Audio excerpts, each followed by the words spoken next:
Economics for बीबी में आप सभी का स्वागत है। नेशनल इंश्योरेंस कंपनी लिमिटेड की वैकेंसी आ गई है। इनकी वैकेंसी के बाद हम बात करने वाले हैं कौन से पोस्ट पे निकला गया वैकेंसी। तो आप सभी को हम बताना चाहेंगे NICL असिस्टेंट रिक्वायरमेंट की वैकेंसी आई हुई है। इसका वैकेंसी दोस्तों कितना है इस वीडियो के अंतर्गत हम बात करेंगे।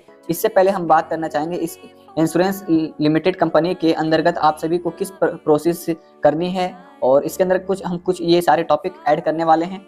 तो आप हमारे स्क्रीन पे देख रहे होंगे कि सबसे पहले बात हम करेंगे इंपॉर्टेंट डेट्स क्या होने वाले हैं, कि कब से शुरुआत होगी डेट, कब से फॉर्म भराना शुरुआत होगा, कब तक इसकी फॉर्म होगी, एप्लीकेशन फी क्या रहने वाला है, एलिजिबिलिटी क्या है, एज का कैटेगरी क्या है, वैकेंसी टोटल कितना निकाला गया है, एजुकेशन एलिजिबिलिटी क्या है, सिलेबस क्या इसका रहने वाला है, सैलरी आपको पर हेड कब कितना मिलने वाला है।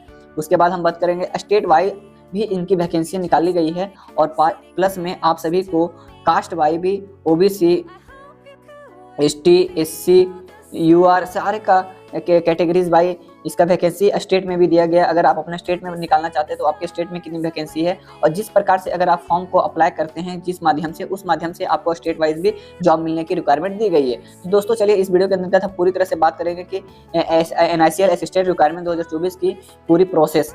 चलिए वीडियो को शुरुआत करते हैं। अगर हमारे प्लेटफॉर्म पर नए हैं तो कृपया सब्सक्राइब करें, लाइक करें, शेयर करें। अगर NICL असिस्टेंट रिक्वायरमेंट 2024 के अंतर्गत आपको कोई भी चीज़ समस्या होती है तो हमारे प्लेटफॉर्म पे आकर कमेंट कर सकते हैं। सारे कमेंट का इंस्टेंट रिप्लाई हमें प्लेटफॉर्म द्वारा। इंपॉर्टेंट डेट की बात करें तो सबसे पहले अगर हम बताना चाहेंगे कि आपका एप्लीकेशन शुरुआत जो होगा NICL का 24/10/2024 से शुरुआत होगा और लास्ट इसका डेट 11 नवंबर को रखा गया है।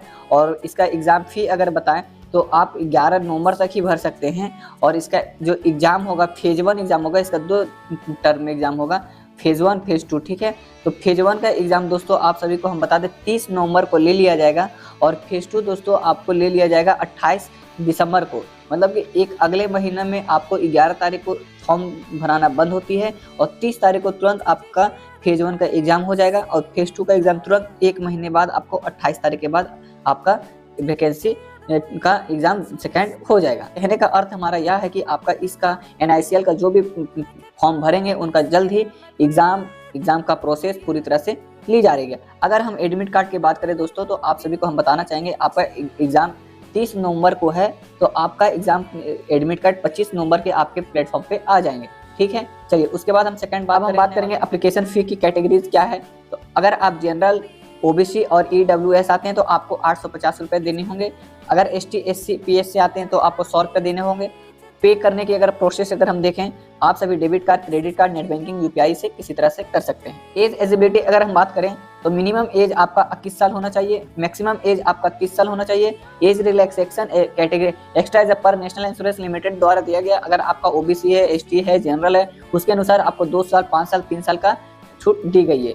वो अपने आप नोटिफिकेशन डाउनलोड करके देख लीजिएगा। अगर आपको नोटिफिकेशन देखनी तो हमारे डिस्क्रिप्शन लिंक में दिया हुआ रहेगा, वहाँ पे से भी जाके आप डाउनलोड कर सकते हैं।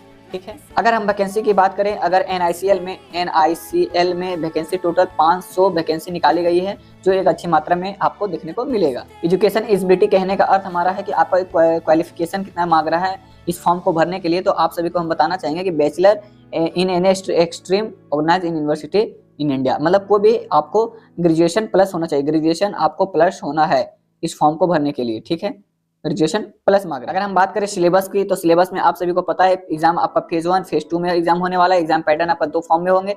तो पहला फॉर्म आपका फेज 1 आप सभी को हम बता दें तीन सब्जेक्ट पढ़ने होंगे। आपका इंग्लिश, रीजनिंग और क्वांटिटेटिव एप्टीट्यूड पढ़ना होगा। जो भी आपका एग्जाम टाइप होंगे ऑब्जेक्टिव होंगे। Number of question 30, 35 total 100 question होंगे और टोटल मार्क्स की बात करें तो 100। ड्यूरेशन प्रत्येक सब्जेक्ट में इंग्लिश लैंग्वेज की बात करें तो 20 मिनट, रीजनिंग एलिजिबिलिटी का बात करें तो 20 मिनट, क्वांटिटेटिव एप्टीट्यूड की बात करें तो 20 मिनट्स, मतलब कि मैथ, रीजनिंग, इंग्लिश का खेल है और आपको टोटल 60 मिनट दिया जाएगा। और अगर हम बात करें आपको एग्जाम पैटर्न लेने की प्रोसेस इंग्लिश हिंदी दोनों में रहेंगे। और फेज 1 आपका कंपलसरी है पास करना है। आप यहाँ पे देख रहे हैं candidate will be have to qualify in each test selection wise screen pass to make to the decide the company acute the number of candidate state wise and categorize wise decide by the company. Export में 15 minutes number है vacancy subject eligibility to shortlist the marks of the examination. अगर आप phase 1 qualify करते हैं, qualify nature है, अगर आप इसको क्वालिफाई करते हैं तो आपका फेज 2 का एग्जाम देने को मिलेगा और फेज 2 का आपका कॉपी चेक होगा। फेज 2 में अगर हम बात करें दोस्तों, तो आप सभी का उसी तरह टोटल आपको सब्जेक्ट 5 सब्जेक्ट पढ़ना होगा। पहला टेस्ट ऑफ रीजनिंग पढ़ना होगा, टेस्ट ऑफ इंग्लिश लैंग्वेज पढ़ना होगा, न्यूमेरिकल एबिलिटी पढ़ना होगा, जनरल अवेयरनेस पढ़ना होगा और 5वां आपका टेस्ट ऑफ कंप्यूटर नॉलेज होना जरूरी है। सारे आपका ऑब्जेक्टिव होंगे, आप हमारे स्क्रीन पर देख सकते हैं। टोटल 40 क्वेश्चन होंगे, टोटल आप 200 क्वेश्चन के एग्जाम होगा और आपको समय दिया जाएगा। टोटल 200 नंबर के होंगे। टोटल आपका हिंदी इंग्लिश दोनों मीडियम में होगा। टोटल समय अगर हम बात करें तो 120 मिनट आप सभी को एग्जाम में दिया जाएगा। यहाँ पे लिख दिया गया है, main examination will be consist of the object test multiple choice question type question है जो टोटल 200 मार्क्स के हैं। ड्यूरेशन एग्जामिनेशन 120 मिनट आपको दिए जाएंगे और क्या बोलते हैं, and will consist of 5 section as a follow. तो आप सभी को फेज 2 के हिसाब से डिसाइड किया जाएगा कि आप क्वालिफाई किए या नहीं किए। मेरिट लिस्ट आपका दोस्तों फेज 2 से बनेगा। अब हम देखना चाहेंगे आप सभी के बीच में कि स्टेट वाइज किस तरह से वैकेंसी निकाली गई है। तो आप हमारे स्क्रीन पे देख लेंगे। पहला में आंध्र प्रदेश है, लैंग्वेज आपको तेलुगु है और SC ST और OBC EWS UR टोटल कितना वैकेंसी निकाला गया है। आंध्र प्रदेश में टोटल 21 वैकेंसी है और जिसमें से SC का 0 है, ST का 2 है, OBC का 7 है, EWS का 2 है, UR का 10 है और टोटल 21 है। अगर आउट ऑफ स्विच समझे मतलब PWD का समझे तो आप सभी का एक और DE का 0 और EX का 2 और ADX का 1। तो इस तरह से दोस्तों सभी का निकाला गया। इसके बाद हम अब बात करना चाहेंगे, अगर आप जो भी डिस्ट्रिक्ट में लेते, अगर आप मान लीजिए झारखंड में भरते, अप्लाई अपना झारखंड का फॉर्म में सिलेक्शन लेना चाहते हैं, जॉब यहाँ पर लेना चाहते हैं झारखंड में, तो आपका इसका रीजनल लैंग्वेज जानना जरूरी है। जैसे झारखंड का रीजनल लैंग्वेज क्या है, हिंदी।